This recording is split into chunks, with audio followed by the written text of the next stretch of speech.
வணக்கம். Welcome to யோத்தின் kitchen. நான் இன்றைக்கி உங்ககிட்ட ஒரு கேள்வி கேட்பேன். அதுக்கு விடை தெரிஞ்சவங்க அந்த விடையை கமெண்ட் பாக்ஸில் சொல்லுங்கள். சரியாக விடை சொல்கிற 3 பேரோட பேரை நான் அடுத்த வீடியோவில் மென்ஷன் பண்ணுவேன். அது என்ன கேள்வின்னு பார்க்கலாமா? அதுக்கு முன்னாடி நம்ம சேனலை சப்ஸ்கிரைப் பண்ணாதவங்க சப்ஸ்கிரைப் பண்ணிக்கோங்க. நீங்கள் சப்ஸ்கிரைப் பண்ணி லைக் பண்ணி வீடியோ பார்த்தா தான் இந்த யூடியூப்காரங்க இன்னும் கொஞ்சம் பேருக்கு நம்ம வீடியோவை காட்டுவாங்களாம். நான் எவ்வளவோ எடிட் பண்ணி போடுறேன், பாருங்கள். பிடிச்சிருந்தால் லைக் பண்ணுங்கள், பிடிக்காட்டால் கூட சப்ஸ்கிரைப் பண்ணிக்கோங்க. சரி வாங்க, அது என்ன கேள்வின்னு பார்க்கலாம். ஒரு குளத்தில் கொஞ்சம் பூ கிடக்குது. கொஞ்சம் குருவிகள் பறந்து வருது. ஒரு பூவுக்கு ஒரு குருவின்னு உட்காந்தா ஒரு குருவி மிச்சம், அதுக்கு பூ இல்லை.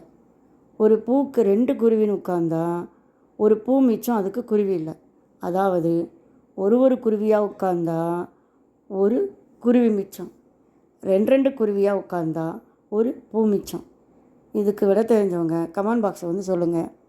தெரியாதவங்களுக்கு நான் அடுத்த வீடியோவில் சொல்கிறேன். விட சொல்வீங்கன்னு நம்புகிறேன். நம்ம சேனலை மறக்காமல் சப்ஸ்கிரைப் பண்ணி வச்சுக்கோங்க. லைக் பண்ணுங்கள், ஷேர் பண்ணுங்கள், கமெண்ட் பண்ணுங்கள். கண்டிப்பாக கமெண்ட் பண்ணுங்கள். மறக்காமல் உங்கள் ஃப்ரெண்ட்ஸுக்கு ஷேர் பண்ணுங்கள். தேங்க்யூ. அடுத்த வீடியோவில் பார்க்கலாம்.